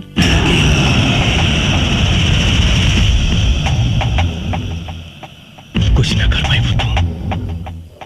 कानून सजा दिलाई तहार दुश्मन भोला यादव के। कानून? कौना कानून के बात करता रू? कानून के भोला यादव रंडी बना के रख ले बा। अरे जौना देश में प्रधानमंत्री के हत्यारा के 12 साल बाद सजा मिलल, ओ कानून के बात करता रू? संसद पे आक्रमण करे वाला के दामाद के तरह बैठा के सेवा कई जाता। कसाब जैसन हत्यारा के सुरक्षा में करोड़ों रुपया खर्च हो गई बा। वो कानून का सजा दी भोला यादव के? हमरा तोहरा कानून पे भरोसा नहीं खे। बहुत जल्द भोला यादव जेल के अंदर हुई पवन। तू हमरा ऊपर भरोसा रखा। तू ना समझ पाड़ू चित्रा। हिंदुस्तान के जेल अपराधियन खातिर कोनो 5 स्टार होटल से कम नहीं खे। शायद तोहरा मालूम नहीं खे, इस देश में 25,000 ऐसे अपराधी हैं जो जेल के अंदर से अपना कारोबार चलाते हैं। 2500 अपराधी जेल के अंदर से किसी न किसी मंत्री या सांसद के लिए काम करते हैं। 250 अपराधी जेल के अंदर से चुनाव लड़ते हैं और 25 ऐसे अपराधी हैं जो जेल के अंदर से सरकार चलाते हैं। लेकिन पवन, जिस राह पे तुम चल रहे हो उससे भी तो तुम्हारी बेगुनाही साबित नहीं होगी। इसकी चिंता कहां थी पहले? अब तुम मिल गई बड़ू तो सोचब। अगर तू चाहता रू कि हम अपने आप के सरेंडर कर दी तो हमके 48 घंटा के समय दा। हम वादा करते नहीं कि अपने आप के कानून के हवाले कर दे। लेकिन भोला यादव के खत्म करके। ठीक बा पवन, बाकी जाए से पहले तू हमार मांग भर दा। कहे से कि कानून के राह में शायद तू हमार गोली के निशाना बन जा और हम तहार विधवा बन के जियल चाहता नहीं। कैसे तुहार मांग भर दे चित्रा? हम तुहार सौतन लाइल बानी। सौतन? हाँ, एकरा से बियाह कइले बानी हम। एकरे मांग भर ले बानी हम। अब तो बस खून, खून, बस खून। तो पवन, यही सिंदूर से तू हमरो मांग भर दा। तहर इस सौतन के साथ समझौता करके जी ले।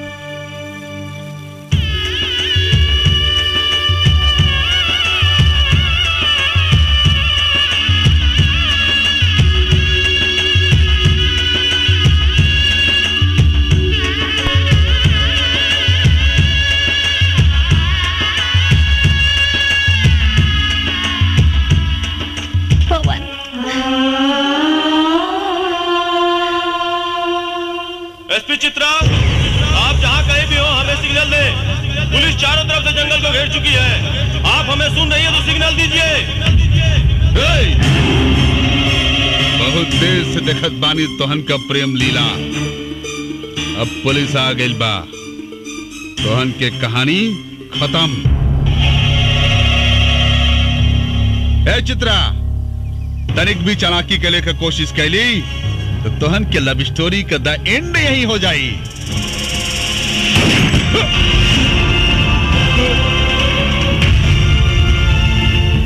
रामायण साला दोगला पुलिस वाले पर गोली चलाता है।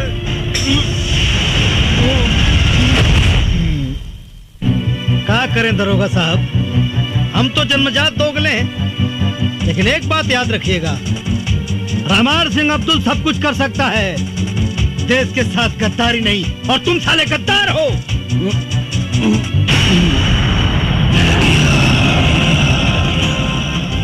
राजपूत के वादा बा 48 घंटा में मिला।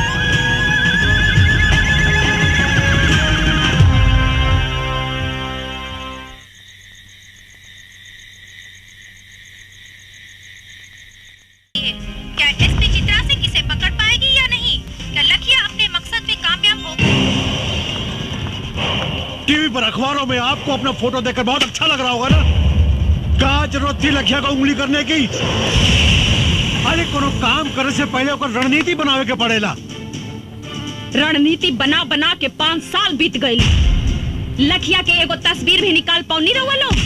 अरे हम तो कम से कम इतना तो कह दिहनी कि वो आत्मसमर्पण करे के ऐलान कर दिहलस। लेकिन भोला यादव के जान से मारे के धमकी भी देले बा। जी मंत्री जी, जल्दी हमारे बंगले पास जाओ। जी सर, मैं अभी आता हूँ।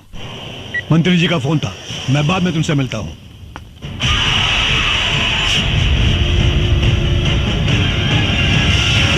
नेताजी शहर के पूरे दीवार पर लिखा गईल बा और पर्चा भी बटा गईल बा।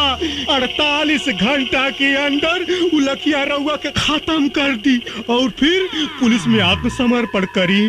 हमारा बहुत डर लागत बा। घंटा उखाड़ी लखिया साला हमा।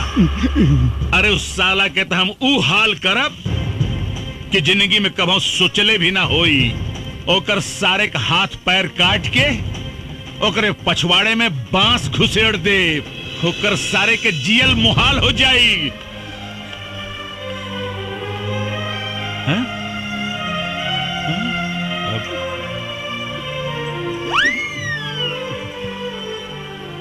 अरे का कह रहल बाड़ू? रउआ के जान के बड़ा खतरा बा। भगवान रउआ के रक्षा करी। हम ओकरा खातिर भगवान से मन्नत मांग ले बानी। चली हमरे साथे मंदिर चली। अरे पगला गेल बाड़ू का? अरे हम कोनो मुर्गी बकरा है जौन लखिया ससुर आई और हमरा के काट के चल जाई। रउआ तो हमार कोनो बात ना माने ली। अरे हम पहले अपन बेटवा खो चुके, अब अपन मांग के सिंदूर ना खो सकेली। हे भगवान। नेताजी, भाभी जी जब कहते बानी तो चली चल के दर्शन कर ली मंदिर में। ठीक बा, चली आई। कहाँ जा रहा बानी सर? मंदिर। रउआ के 48 घंटा सुरक्षा में रहे के होगी। काहे? रउआ पर खतरा मंडरा रहल बा। कब तक रही खतरा? 2 दिन तक, सिर्फ 2 दिन। सीएम साहब से बात हो गई बा, पूरा इलाका के सील कर दिया गई बा। कमांडो फोर्स आ रहा बा, हेलीकॉप्टर से पूरा जंगल के सर्च कर जा रहा बा। अब वो लखिया के खात्मा 100% निश्चित बा सर। अब देखा रहुआ सर, हमरे मोतिहारी जिला के राहत के सांस मिली, राहत के। तो ठीक बा, रवो हमारे साथे मंदिर चली। हाँ, सरकार खाली 48 घंटा के बाद बा, काहे जान जोखिम में डालत हई। कहीं तो फोन करके शंकर भगवान के यहीं बुला ली, यहीं दर्शन कर ली। का बकरा है तू रे? सरकार मतलब पंडित जी के घर में बुला लेता नहीं और पूजा पाठ यहीं जे कर ली। अब सर ये बिल्कुल ठीक कर रहा बा, बिल्कुल ठीक कर रहा बा। तो ठीक बा, पंडित जी को बुलाए ले, पूजा यही हो जाई। अरे बाप रे, अरे बाप रे बाप। का भइल? अरे हे रानी, हे देखा का छपल बा हो। का छपल बा? छपल बा दारू पिए से 500 आदमी बीमार, 300 का लीवर डैमेज और 200 का किडनी डैमेज। तो यही नाते तो हम कहेली कि दारू पियब छोड़ दी, बाकी आप हमार बात सुने ली कहा। अच्छा और नहीं तो का। हाँ ठीक बा। बंद माई का बंद। हमार दिमाग डिस्टर्ब हो गई। आज के बाद बंद बंद बंद बंद। हाँ? एकदम बंद बंद बंद। हम आवतनी। अरे ये हमारा रसगुल्ला, ये भोरे भोरे सच के का आवाज आता रू। हम मंदिर जाता नहीं। अच्छा, कितना दिन से मंदिर मस्जिद में जाके देवी देवता से मन्नत मांगत रहनी कि रउआ जौन दिन शराब पियब छोड़ दे, वो दिन हमार जिंदगी के सबसे खुशी के दिन हुई। अच्छा हाँ, और आज भगवान हमार सुन लेहलन। हम जाता नहीं। अरे नास पीटी, एक बात बताओ, तो के कहलस कि हम शराब पियब बंद कर देनी? हे भगवान, अब ही रउआ तो कहने की का कहनी हो? आज से बंद, आज से बंद। ये जानो, इधर आओ। हम ना कहनी है कि शराब पियब बंद, हम कहनी है इस साला कमीना अखबार घर में आज बंद। चल घर के अंदर। झलक दिखाए के मंदिर आ जात है, शराब पियब बंद।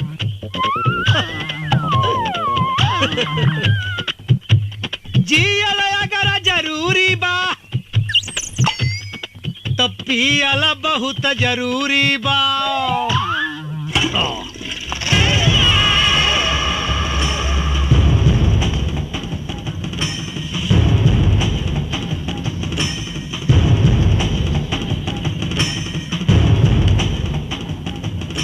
चित्रा सिंह जी, तोहरी नादानी की वजह से आज हमने की दिन देखे के पड़ रहल बा। अरे हमरा के तो पूरा विश्वास बा कि तोहार और लखिया के कोनो जरूर साठ गांठ बा। ई तो वक्ते बताई नेताजी कि केकरा से साठ गांठ बा।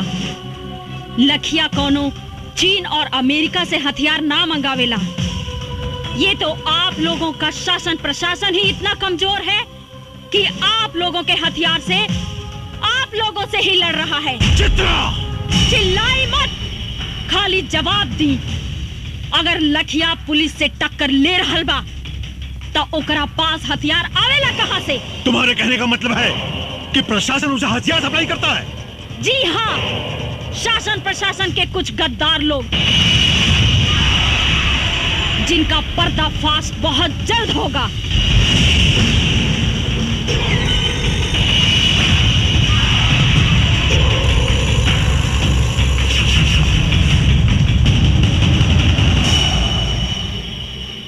डीआईजी साहब, यह औरत बहुत खतरनाक साबित हो सकेले। एकरा के कुछ करे के पड़ी। सर आप चिंता मत करी, एक करता हम वो हाल करब कि केहो के जिंदगी भर मुंह दिखाए लायक न रह जाए।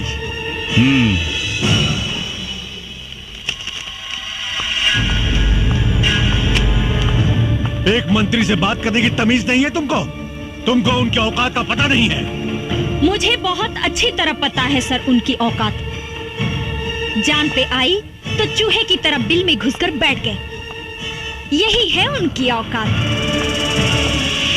तुम्हें मालूम है वो तुम्हारा क्या कर सकते हैं? वर्दी उतरवा सकते हैं बस, और वर्दी का डर आप जैसे भड़ुओं को है, हमको नहीं। Shut up! चिल्लाइए मत। आप जैसे गद्दार पुलिस ऑफिसर की वजह से पनपता है ये आतंक, होती है अराजकता। वरना पुलिस अपने पे आ जाए तो अपराधी अपराध करने के बारे में सोचने से पहले ही मूत देगा। तुम हद से ज्यादा बढ़ रही हो चित्रा। यही हद तो हमको बार बार रोकता है सर, वरना आप जैसे गद्दार पुलिस ऑफिसर खाकी की शान को खादी के जूतों तले रौंद कर उसकी गरिमा को धूल में मिला रहे हैं। तुम मुझ पर इल्जाम लगा रही हो। बिल्कुल सर, जब कोई पुलिस ऑफिसर ईमानदारी से काम करता है, अपने काम को अंजाम देता है, तो नेताओं के एक इशारे पे आप लोग या तो उसका ट्रांसफर करवा देते हैं और नहीं तो उसकी वर्दी उतरवाकर खूंटी पर टंगवा देते हैं। तुमको इस बात का अंदाजा है कि तुम किससे बात कर रही हो? जी हाँ, एक पुलिस ऑफिसर कम, दलाल ज्यादा हैं आप। उतरवा दूंगा तुम्हारी मैं वर्दी चित्रा। आप क्या उतरवाएंगे वर्दी को? अरे भाड़ में जाए ऐसी वर्दी जिसे पहनकर घुटन महसूस होती हो। इंतजार कीजिए, 48 घंटे में ये वर्दी आपके सामने होगी। लेकिन इसी 48 घंटे में मैं आपको दिखाऊंगी कि वर्दी की ताकत क्या होती है। लखिया को जिंदा मैं पकड़ कर लाऊंगी, ये मेरा वादा है। असली बाप के औलाद हैं तो भोला यादव को बचा कर दिखाओ।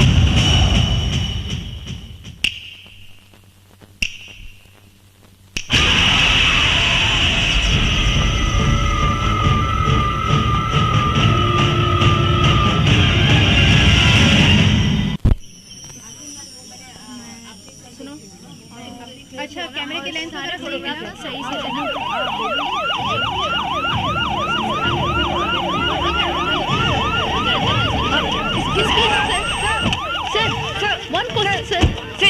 साहब, आप भोला यादव की सुरक्षा के लिए क्या व्यवस्था किए हैं? भोला यादव की सुरक्षा पूरी तरह से हो रही है, परिंदा पर भी नहीं मार सकता। लेकिन कब तक? बहुत जल्द हम लखिया को जड़ से खत्म कर देंगे। हमारी पूरी पुलिस फोर्स लखिया को युद्ध स्तर पर ढूंढ रही है। आप लोग चिंता मत कीजिए, बहुत जल्द हम आप लोगों को एक गुड न्यूज देने वाले हैं। लखिया का खात्मा तो होकर रहेगा, मैं उसे खत्म कर दूंगा। एक्सक्यूज मी सर। एसपी चित्रा सिंह जी, कहाँ बा लखिया? लखिया तो जंगल में छिपल बा, फिर तू यहाँ का कर रहल बाड़ू है? बतावे आइल बनी कि मुस्तैद रहिया बड़ा ही खतरनाक खिलाड़ी बा लखिया। आंख से सुरमा निकाल लेवेला और आंख के पता भी ना चलेला। लखिया के खाल खिंचवा के ओकरा में भूसा भरवा दे। तू हमरा के चीन्हे लो ना। ये तो वक्ते बताई कि केकरा के खाल खिंचवाई। तहरा बात में तो लखिया के प्रति बड़ा हमदर्दी दिखाई देता। ई राउर आंख के दोष बा, राउर नजर खराब हो गई बा, चश्मा लगवा ली। तभी से बात करा। और एक बात याद रखा, 2 घंटा बचल बा तारा के लखिया के गिरफ्तार करे में। अगर तू गिरफ्तार ना कैलू तो तोहार भी हम हुए हाल करब। जवन एसपी पवन सिंह के कैनी यही ना? चुप काहे हो गई? वर्दी के ताकत और वर्दी के औकात आपका जाने नी, हम जाने नी। डीआईजी साहब, जौना लखिया के रउआ लोग एगो तस्वीर तक हासिल ना कर पौनी, आज हम ओकरा साक्षात गिरफ्तार करके ले आइल बनी। कहाँ बा लखिया? तारा जेब में ना, राउर बाप भोला यादव के स्वागत में बा, चल के देख ली।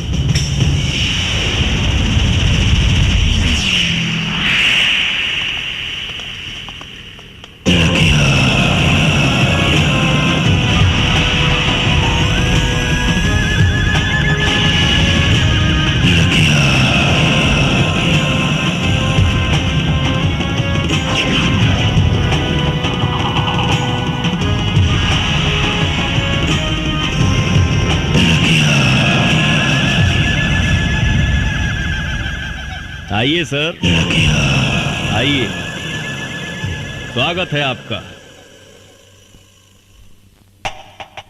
का भइल सर? हमके जिंदा देख के करंट लाग गइल का? ढेर मत सोची, हम ही हैं पवन सिंह उर्फ लखिया। पवन सिंह को लखिया बनाने में सबसे बड़ा योगदान आप ही का है। अच्छा अच्छा, तत्ते ही हमें लखिया के आड़ में आतंक फैलावे वाला देशद्रोही पवन सिंह। देशद्रोही तते हमें जवानी वर्दी पहिर के देश के साथ गद्दारी कर रहा बड़े। पूछ अपना आत्मा से, पूछ अपना जमीर से, पूछ कि देशद्रोही ते हवे कि हम?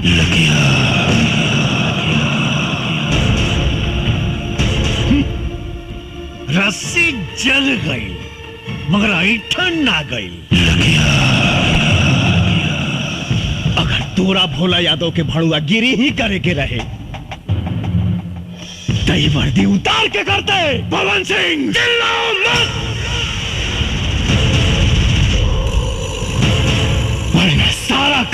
1 सेकंड में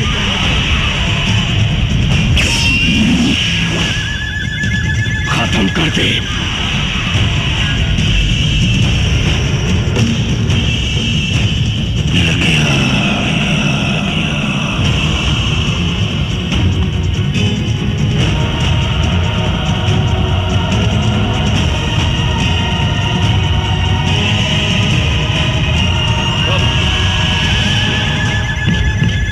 साला खाकी पहिर के गांधी जी के अपमान कर रहा बड़े, और ये साला खाकी पहिर के पुलिस का अपमान कर रहा बा। पवन सिंह, ये बंदर लेखा गुलाटी मारल बंद कर और अपना आदमी से कहा कि हथियार फेंक दे, नहीं तो तू सब लगन के मौत आज सुनिश्चित बा।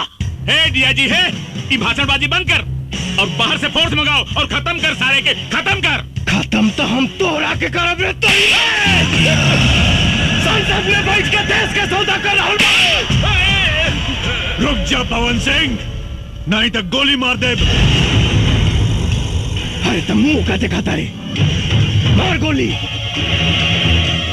मार।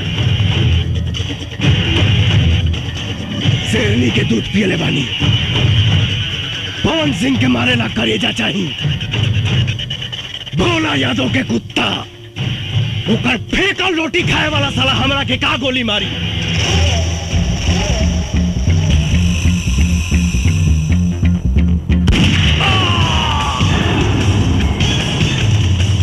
पवन सिंह, ये तुम ठीक नहीं कर रहे हो।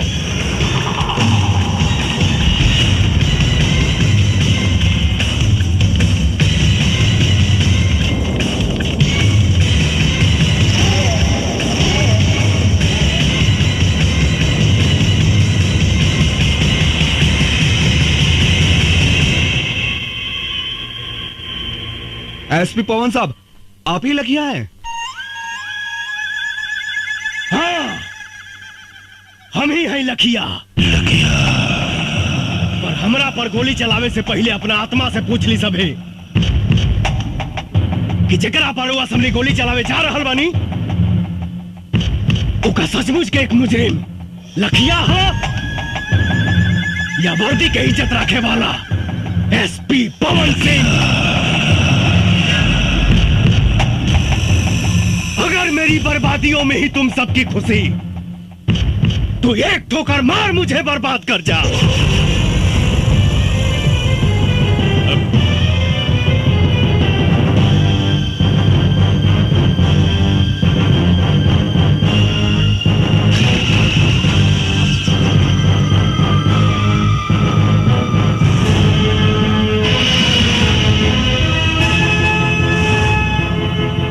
सर, हमने आपके जैसा ईमानदार पुलिस ऑफिसर नहीं देखा सर। हम आपके ऊपर गोली नहीं चला सकते सर। सर, अगर आप जैसे पुलिस ऑफिसर पर गोली चलाऊंगा तो घर जाके अपने बच्चों को क्या जवाब दूंगा? आप पर गोली चली तो हिंदुस्तान में भ्रष्टाचार और आतंक खत्म कर देने वाला आप जैसा ऑफिसर बनने की कोई भी हिम्मत नहीं करेगा सर।